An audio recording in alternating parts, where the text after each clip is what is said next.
stories. So please welcome the co-founder of Beard Brand, Eric Bandholz, and the co-founder of BK Beauty, Paul Hadigo. Hadigo, there you go. Yeah. Word to hear. Yeah. Look at us. Hey. Excited to be here. Thank you for the warm introduction. Thank you for putting on the wonderful event. I always have a great time here. As Steve had talked about, you're not really going to hear me bragging too much very frequently about ads. Paul, maybe a little bit more recently. But the style of this, I want you to think of this as like a live podcast, and we're going to leave a fair amount of time at the end for any kind of questions on what we're doing. But to give you a little bit of backstory of what Beard Brand has been doing is we started scaling back our paid social spend in August of 2021, and then in November we cut it off completely. So we've been going on for a year without any paid social. So our business is still in business. In fact, we're more profitable than we were last year, which for a company like us who's bootstrapped is really important. Why don't you kind of talk about where you guys are currently sitting at? Yeah, so a little bit of context about BK Beauty and how it fits into this conversation. So my wife and I, we started the company 3 years ago. My wife comes from the YouTube space, so she started a YouTube channel. She's the one with the product expertise and the passion for beauty. She's a professional makeup artist. 8 years ago, she took to YouTube with no expectation of what it would lead to, and naturally an audience developed. Fast forward, and we recognized we had an opportunity to bring our own products and brands to market. And so kind of baked into the DNA of our company is content. I'm a big believer, and Eric hinted at it, that content these days, in today's connected world, that is what builds community, and it's ultimately that community that fuels commerce. And so last decade, the playbook for DTC, a lot of paid social acquisition. I think going forward, and you're already seeing it with some of the shifts in iOS, which really motivated some of the more recent changes that Eric talked about, as well as for myself, which I'll get into. But our big first flywheel was working with influencers throughout YouTube. It's the space we're coming from. It's having my wife being a YouTuber and still putting out content, we have a deep understanding of the mindset and motivation of the content creator, because we were coming from that space. And so it was just a natural fit for us to leverage that as our first big flywheel as we expanded out from my wife's own audience into other areas. And so that really sustained our growth for definitely the first year, going into year 2.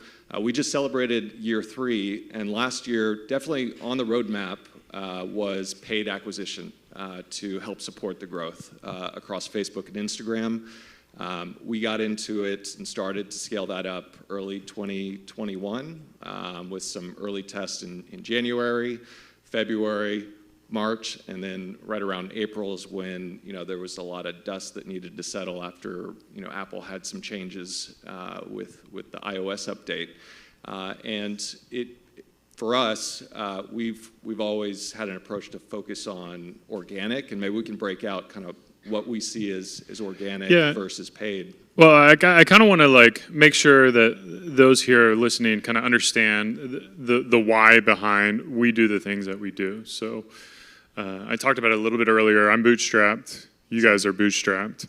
We're both founders. So the decisions that we make, or I don't want to speak for you, but the decisions that I make aren't necessarily to have the fastest growing company, the largest company, to sell. What I want out of life is freedom. That's what drives me. And I've frequently found that there are trade-offs to everything. So the trade-off to glorious growth is usually really tight bottom line, or you're going into debt with not debt with investors, but you're leveraging investor money, or you're going into debt.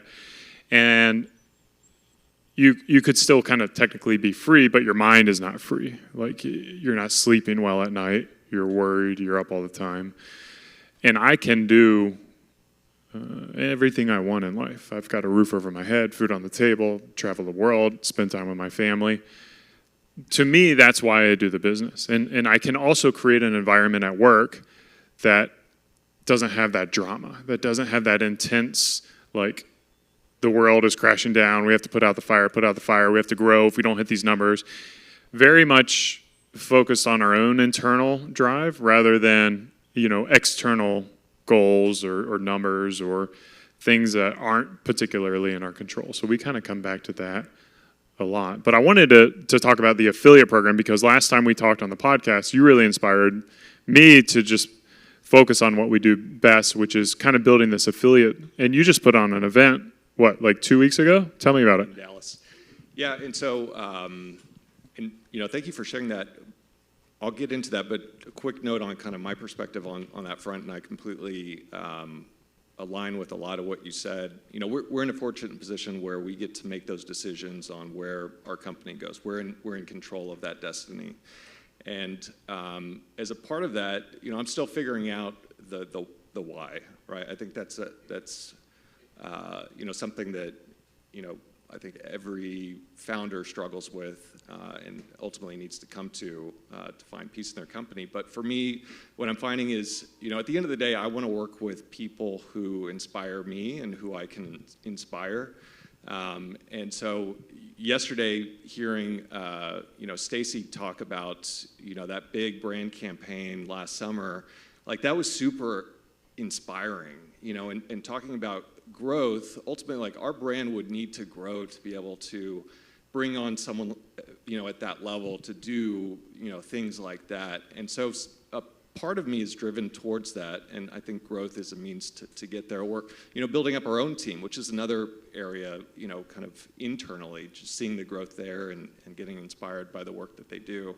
And then also peers, connection, relationship with folks like you and others in the space. I think not necessarily growth, but just where we've come to so far as our ticket to have those relationships, which in my life have become very meaningful.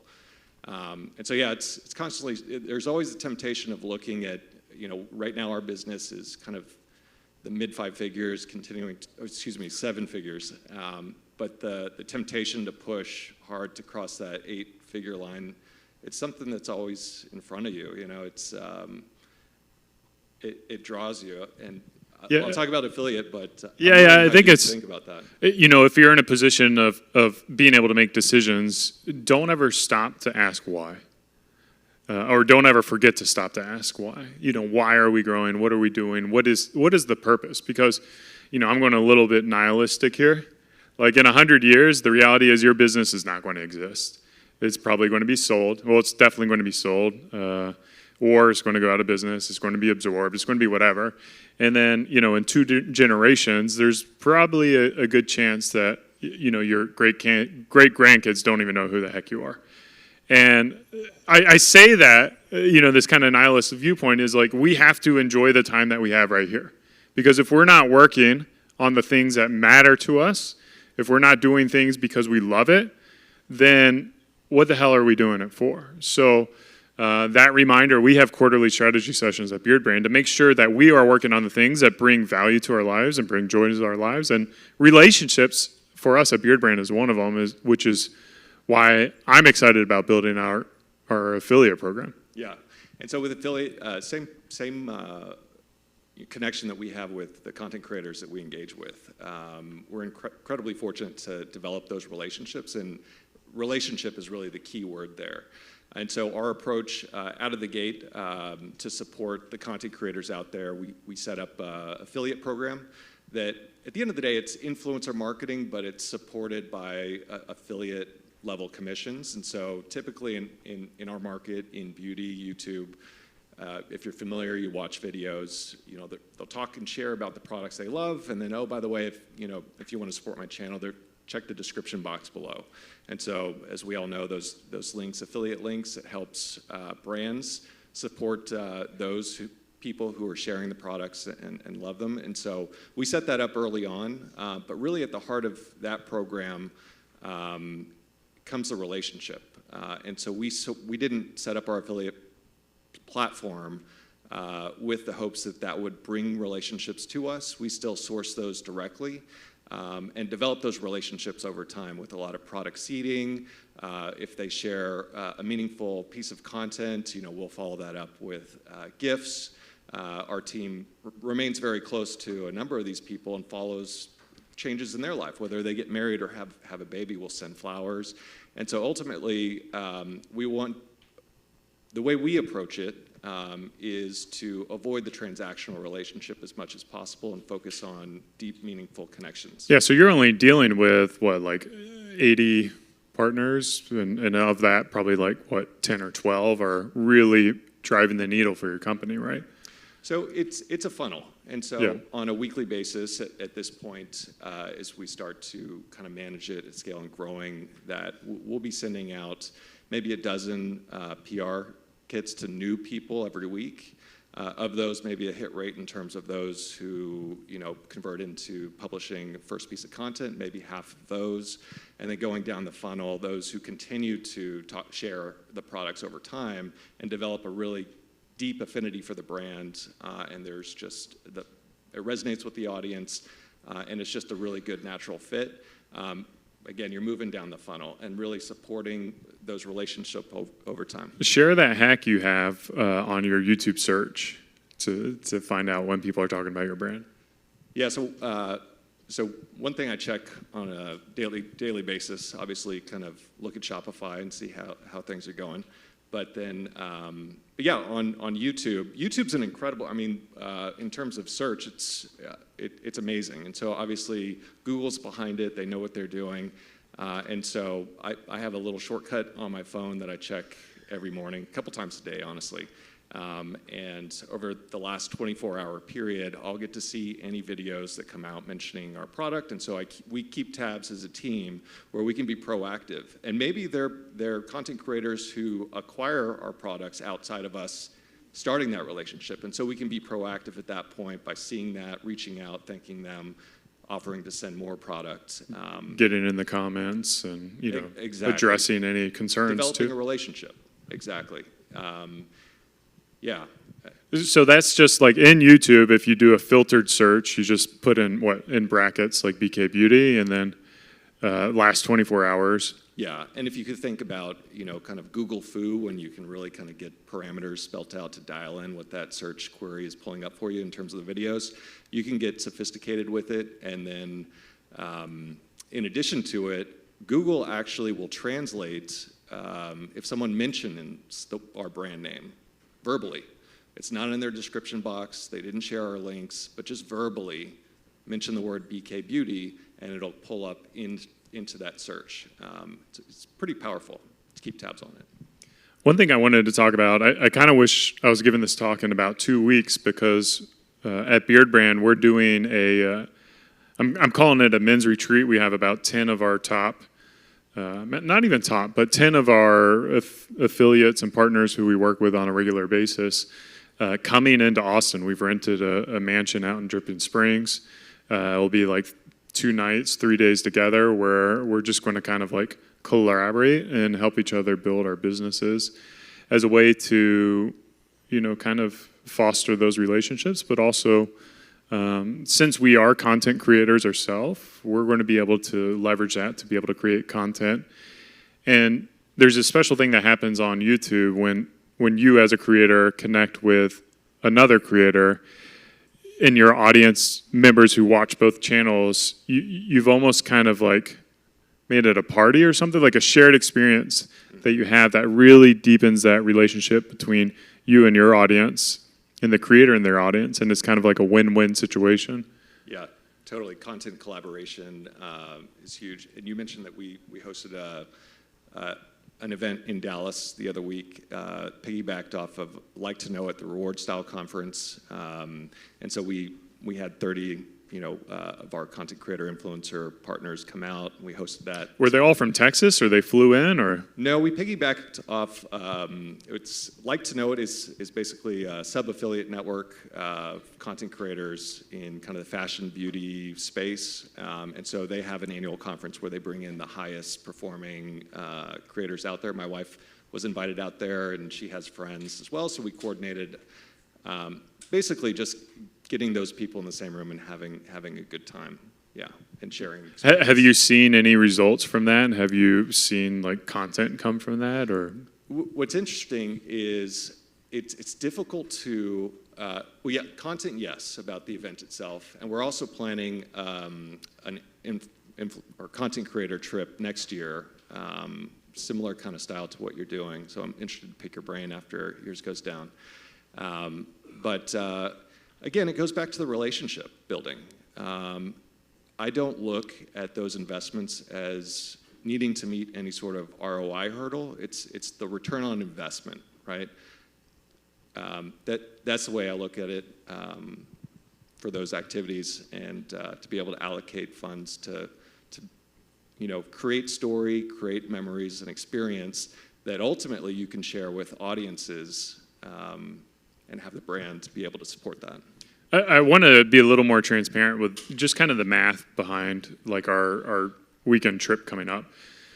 Basically, we rented the mansion for 2 nights. It has like 14 beds or something like that. So we keep it to very select amount of influencers, so you can build real relationships, similar to like how Media Post does these events, where smaller is better. So the housing costs like $7,500. We're renting a chef. A chef is coming in preparing food. And the food cost is like $2,500, and then of course we're supplying some products. But the attendees, they're responsible for the airfare and the travel to get here, and that's it. So it's for what, about $10,000. We have creators who range up to 600,000 followers on YouTube coming in. To potentially create content. And you think about, if you ever do a paid sponsored piece of content with YouTubers, that for a 600,000 follower channel, that would be $10,000 alone.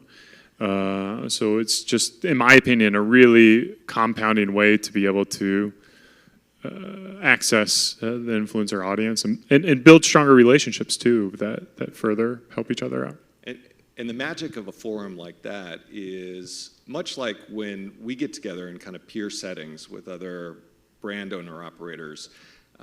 It's a very special space where we are provided a place to share what we're seeing in kind of a comfortable environment. And I know from our experience, when you provide that forum to content creators to come together without the expectation potentially of commitments, but coming together to learn from each other, to do their craft together in one space, there's really magic that comes out of that if you just let it play its course. Cool. So that gives us a little bit of time for questions, about 10 minutes for questions. We will let Steve find somebody. Yes. Oh, hang on. Hello, I'm Lori Colantuno from Data Axle. Just so, are you not spending any, and sorry, I had to step out for a moment, but are you not spending anything at all for, more so Beard Brand, I think, on any kind of other acquisition except just organic, or what else are you doing to promote? Yeah, so I feel like I've found like the world's greatest hack to growing a company, in the sense that when we create organic content, YouTube pays us through AdSense. So we are literally getting paid to market our company. We do have some paid channels, specifically Google Search. And then I work with, from time to time, with like SEO, PR firms. So there are other agencies that we kind of work with, but from like a pure advertising standpoint, that's not a big part of our acquisition model. And for us, we are starting to scale paid acquisition at this point. We're leveraging a lot of the UGC that comes organically, and we're tracking the sales that happen from an organic standpoint across social, and then pulling that content to then put some fuel to the fire. And so we are, Google Ads across Performance Max, so across all of Google surfaces, search, display, Google Shopping. And then for us, Instagram and Facebook, we are starting to scale that up, and TikTok.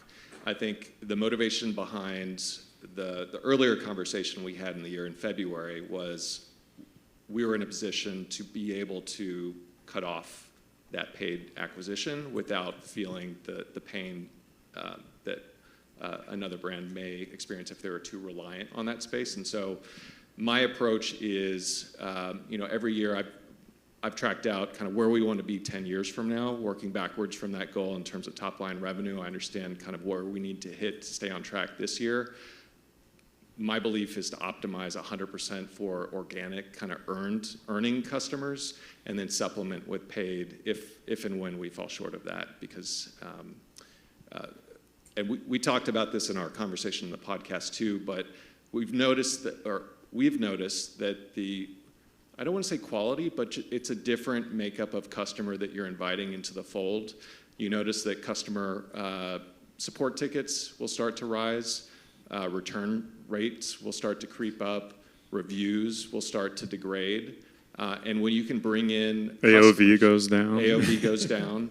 When you can support the brand with a customer that has such a high affinity for your brand, it's such a great place to be. But we recognize to continue to grow, paid acquisition is certainly part of the mix.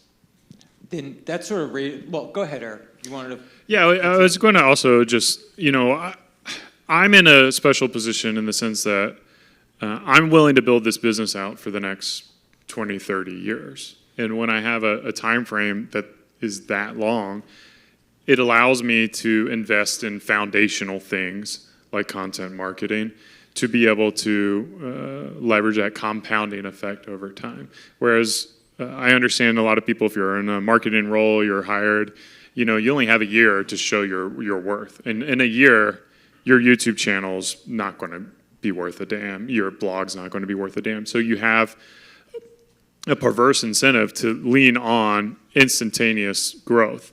However, if you're patient and you can kind of take the slow route, you can grow a very profitably run company. Because, from a math perspective, you can have a $10 million company making 5% a year. That's $500,000 of profit. Or I could have a $2.5 million company doing 20% a year. That's $500,000 of profit.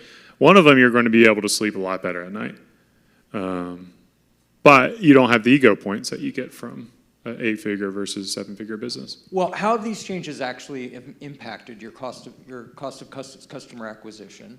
And then also, Paul, you mentioned that you think you're getting higher quality customers here that also, I'm guessing, have a higher LTV. So I'm curious about just the basic math. As you've made these changes, have your customer acquisition costs changed? Have your calculations changed as well, and your LTV changed?